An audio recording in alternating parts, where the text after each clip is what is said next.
Did you know that one of America's deadliest mass shooters begged doctors to find out what was wrong with his brain? August 1st, 1966. Charles Whitman climbed the University of Texas Tower with a small arsenal. For 96 minutes, he methodically picked off targets 300 feet below. 46 people shot, 14 killed.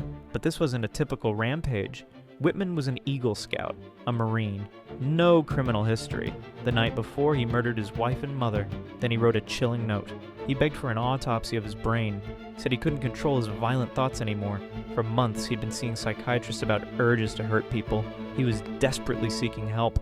When police finally killed him, doctors examined his brain. They found a walnut-sized tumor pressing directly against his amygdala, the brain's center for fear and aggression. Did the tumor turn an Eagle Scout into a calculated killer? Or was he already a monster, and the tumor just gave him an excuse? The question still haunts survivors today.